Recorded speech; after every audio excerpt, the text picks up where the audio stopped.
Break के बाद आपका स्वागत है। तो आज मेरठ में नरेंद्र मोदी बीजेपी के प्रधानमंत्री पद के उम्मीदवार नरेंद्र मोदी की आज मेरठ में रैली थी। शंखनाद रैली में भारी संख्या में लोग जुटे और नरेंद्र मोदी ने कांग्रेस और एसपी बीएसपी सरकार पर जमकर निशाना साधा। नरेंद्र मोदी का सीधा कहना था कि उत्तर प्रदेश का विकास समाजवादी पार्टी और बीएसपी के झगड़ों की वजह से नहीं हो पाया। साथ ही साथ उन्होंने सोनिया गांधी के उस बयान पर भी पलटवार किया जिसमें सोनिया गांधी ने कहा था कि भारतीय जनता पार्टी खून की खेती करती है, जहर की खेती करती है। इस खबर पर ज्यादा जानकारी के लिए हमारे साथ मौजूद है उरूज आलम। उरूज, नरेंद्र मोदी के इस रैली में जिस तरीके से नरेंद्र मोदी ने कांग्रेस पर निशाना साधा, यूपीए सरकार पर निशाना साधा, क्या कुछ कहा नरेंद्र मोदी ने? बिल्कुल देखें, अगर बात करी जाए कि नरेंद्र मोदी ने जो कांग्रेस का सोनिया गांधी का जो पलटवार दिया, जवाब दिया है, उसमें नरेंद्र मोदी ने साफ तौर पर बोला है कि अगर मतलब बात करी जाए कि राजकुमार से एक दिन अपनी मम्मी से जाके मिलते हैं, पूछा जाता है कि मतलब कहा जाता है कि कांग्रेस जो मतलब ये जहर है, बहुत राजनीति जो है इसमें नहीं आना चाहिए, तो नरेंद्र मोदी ने एक चुटकी लेते हुए बड़े उसमें कहा कि वो जहर सबसे ज्यादा पी कौन रहा है, 7 सालों से राजनीति कौन कर रहा है, गद्दी पर काबिज कौन है, तो सबसे ज्यादा जहर किसके अंदर है। तो उन्होंने कहीं ना कहीं जनता को ये चीज दिखाने की कोशिश करी कि जो 7 साल से राजनीति का जो जहर कांग्रेस के अंदर पल रहा है वो कांग्रेस उलट रही है और वही कांग्रेस बो रही है। जी उरूज, जिस तरीके से समाजवादी पार्टी पर भी निशाना साधा, उन्होंने कहा कि समाजवादी पार्टी एसपी बीएसपी आपस में झगड़े की वजह से उत्तर प्रदेश का विकास नहीं हो पाया, तो उस पर क्या कुछ कहना रहा? बिल्कुल देंगे, मैं आपको बता दूं, अगर बात की जाए समाजवादी पार्टी या बीएसपी की बात करी जाए कि इनकी लड़ाई झगड़ों के जो बयान दिया गया उसमें नरेंद्र मोदी का साफ तौर पर कहना है कि कोई भी सरकार हो विकास तभी कर पाती है जब वो अपने अंदर उसको विकास करने के लिए ठाने, ना कि अपनी बातों से विकास करा जाएगा, बातों से विकास करा जाएगा। तो इन दोनों के झगड़े में जो है कहीं ना कहीं उत्तर प्रदेश का जो विकास है वो खोता हुआ नजर आया कि उत्तर प्रदेश में विकास है ही नहीं कहीं भी। जी उरूज, दंगा मुक्त प्रदेश बनाने की बात कही है नरेंद्र मोदी ने उत्तर प्रदेश को, तो इसमें कितना सही लग रहा है लोगों को? वहां की जनता से अगर कुछ बात हुई हो इस बारे में? बिल्कुल देंगे, मैं आपको बता दूं कि अगर बात जनता की करी जाए तो जनता जो ज्यादातर जनता थी मोदी की हाँ में हाँ मिलाते नजर आए, तो जनता का साफ तौर पर कहना है कि अगर इस तरीके से होता है तो हम आने वाले समय में जो है नरेंद्र मोदी को ही चुनेंगे। उरूज, जिस तरीके से नरेंद्र मोदी की आज रैली थी, कितनी बड़ी संख्या में लोग वहां मौजूद थे?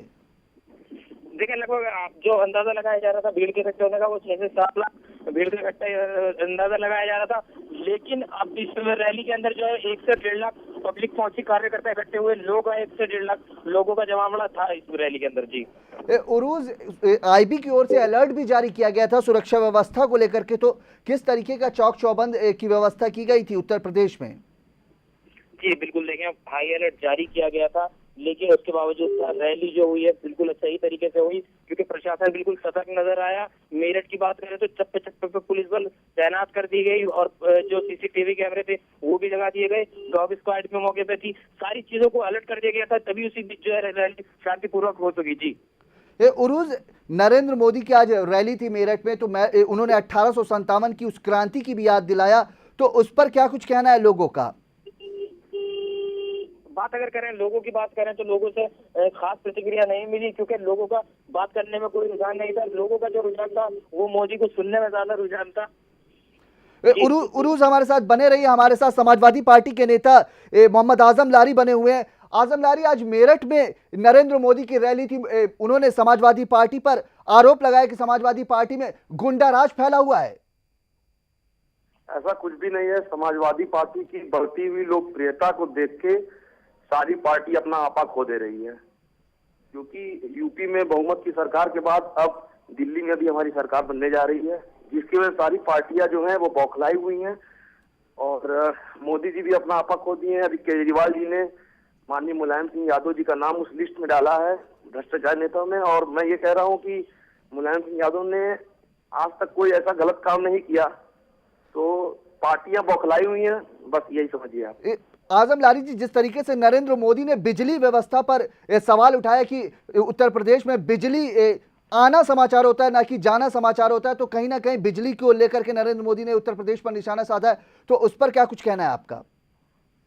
पिछली सरकार जो बसपा की गई थी उसने बिजली की इतनी हालत खराब कर दी थी, तो उसको पहले की व्यवस्था से अब व्यवस्था बहुत ही बेहतर है। गांव में 18 घंटे की बिजली मिल रही है।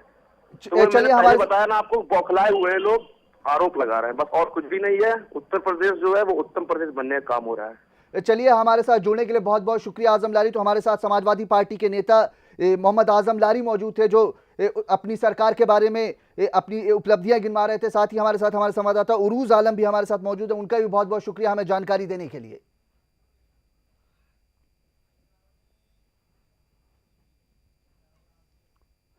तो अब रुख करते उत्तराखंड का। उत्तराखंड में नए नवेले मुख्यमंत्री बने हरीश रावत ने प्रेस को पहली बार संबोधित किया। उन्होंने कार्य योजनाओं के बारे में जानकारी देते हुए कहा कि उत्तराखंड में जो विकास कार्य हो रहे हैं वो लगातार उसी गति से बढ़ते रहेंगे। हरीश रावत अभी कल ही उत्तराखंड के नए मुख्यमंत्री बने, वो 8वें मुख्यमंत्री के तौर पर उत्तराखंड का कार्यभार संभाला और आज प्रेस से रूबरू हुए।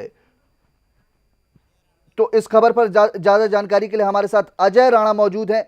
अजय, क्या कुछ कहा हरीश रावत ने आज की प्रेस कॉन्फ्रेंस में? देखिए, हरीश रावत ने मुख्यमंत्री के पद संभालते आज पहली बार जो मीडिया से जो है रूबरू हुए हैं और उन्होंने कहा जो विकास कार्य उत्तराखंड में हो रहे हैं वो आगे भी जारी रहेंगे। उनका यह बयान एक बड़ा राजनीतिक संतुलित बयान था। कहीं उन्होंने यही नहीं कहा कि जो पिछले मुख्यमंत्री थे उनके समय में काम नहीं हुए। उन्होंने कहा कि विकास के कार्य हुए हैं और उसको और आगे बढ़ाना है। साथ में जो कानून व्यवस्था है, अगर उसमें भी कोई कमी है तो उसको भी सुधारा जाएगा। तो आज पूरी तरह से जो हरीश रावत का जो प्रेस कॉन्फ्रेंस है उसमें उन्होंने केवल विकास की बात कही और विकास के साथ ही साथ उन्होंने जो बेरोजगारी है उसको दूर करने के लिए और पैर रोकने को उन्होंने मुख्य मुद्दा बताया। जी अजय, कुछ ऐसे कदम उठाए गए हो हरीश रावत की तरफ से जो लग रहा हो कि मुख्यमंत्री नेतृत्व परिवर्तन के बाद ये कदम उठाना जाना बहुत जरूरी था? देखिए, जो हरीश रावत है उन्होंने कहा कि उनकी पहली प्राथमिकता जो है जो आपदा पीड़ित है उनको जो राहत पहुंचाने की है, जिन लोगों को अभी आपदा में कुछ नहीं मिल पाया है तो उन्हें कुछ न कुछ देकर संतुष्ट करने की, जिससे कि उन्हें एक विश्वास पैदा हो सके कि सरकार उनके साथ है, वो कहीं अकेले नहीं है, वो कोई मायूस ना होए। साथ ही जो पलायन की बात जो सबसे बड़ी मुद्दा रहा है तो उन्होंने ये भी कहा है कि पलायन को रोकने के लिए जो छोटे छोटे उद्योग है उनको प्राथमिकता दी जाएगी पहाड़ों में, जिससे कि वहाँ का जो बेरोजगार है वो मैदान की तरफ पलायन न करे और जो पहाड़ खाली होते जा रहे हैं उसको जो एक सीमा प्रहरी की तरह जो उन लोगों को वहाँ रखा जाए। जी अजय, आने वाले दिनों में हरीश रावत की ओर से क्या प्लानिंग है, क्या कुछ करने वाले हैं उत्तराखंड के लिए? देखिए, अभी हरीश रावत ने जो है जो मुख्यमंत्री है कुछ प्रकार का बयान देने से बच रहे हैं जिससे कि विपक्ष उन पर कोई हमला कर सके। अभी केवल वो विकास कार्यों की बात कर रहे हैं और विकास कार्यों को किस तरह से आगे बढ़ाना है उसमें जो है संगठन से लेके जनप्रतिनिधियों से लेके जनता को साथ लेके चलना है कि किस प्रकार से जो क्षेत्र का विकास हो, किस क्षेत्र की क्या समस्याएं हैं, उस क्षेत्र की जो समस्या है उसका विकास किस तरह से हो वो प्राथमिकता दी जाएगी। जी, जो कि आपदा की वजह से ये बहुगुणा सरकार गई है, तो आपदा प्रबंधन के लिए या आपदा में जो पीड़ित हैं उनके राहत बचाव के लिए या उनके लिए कुछ ऐसे पैकेज का कोई ऐलान किया गया हो? देखिए, अभी इस प्रकार से पैकेज की कोई घोषणा नहीं की गई, लेकिन ये बात जरूर उन्होंने कहा है कि जो भी आपदा पीड़ित है उनको हर संभव जो है मदद दी जाएगी। जो लोग छूट गए हैं वो मायूस ना हो, सरकार उनके साथ है। सरकार किसी भी तरह की कोई कोताही नहीं बरतेगी, कोई ढिलाई नहीं बरतेगी, किसी को शिकायत का मौका नहीं मिलेगा। फिर भी अगर कोई कमी रह जाएगी तो उसको जल्द से जल्द दूर किया जाएगा। जी अजय राणा जी, पहली प्रेस कॉन्फ्रेंस थी तो कुछ ऐसी योजनाएं जो लगा हो कि हाँ मुख्यमंत्री बदलने के बाद कुछ बहुत अहम जानकारी दी हो मीडिया के सामने हरीश रावत ने?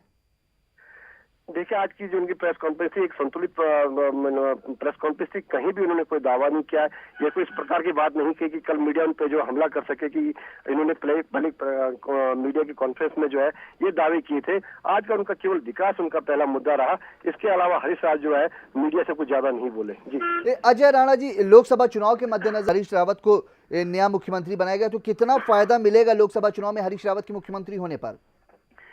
देखिए, नए मुख्यमंत्री आए हैं, ये अभी लोकसभा का जो चुनाव है इसमें कितना विकास कार्य करते हैं, जनता को कितना संतुष्ट कर पाते हैं, अपने मुख्यमंत्री होने का जो उनको जो मुख्यमंत्री बनाया गया है उसको कितना सही साबित करते हैं, ये देखना अभी जो है मुख्य बात है। विशेषकर हरिद्वार में जहाँ से वो सांसद है और उससे पहले जो प्राथमिकता होगी कि उन्हें विधानसभा चुनाव भी लड़ना है, उन्हें जीत के आना है, तभी जाके वो जो है मुख्यमंत्री पद पे जो है रह सकेंगे। तो उनका मुख्य मुद्दा जो है इस समय की कांग्रेस को विकास के कार्यों को आगे बढ़ाया जाए और जिससे कि लोकसभा में कांग्रेस को जो है जो बात कही जा रही थी कि लोग कांग्रेस के लिए उत्तराखंड में भारी पड़ सकता है, उससे कुछ ना कुछ राहत मिल सके।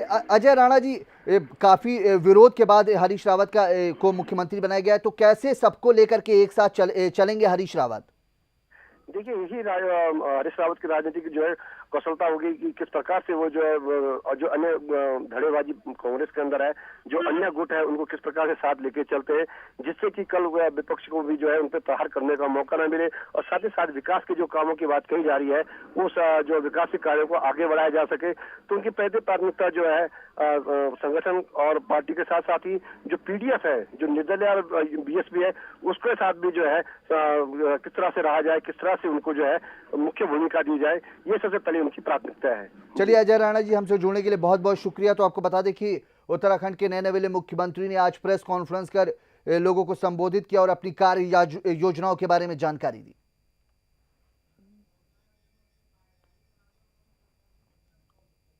आइए आपको सुनाते हैं वो घोषणाएं जिन्होंने आज इस प्रेस कॉन्फ्रेंस में उन्होंने मीडिया के सामने रूबरू होकर कहा।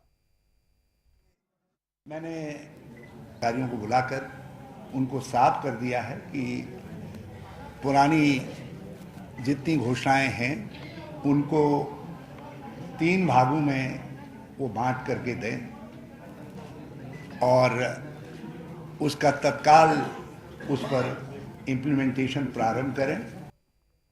इस बुलेटिन में इतना ही। आप देखते रहिए रिपोर्टर 24/7।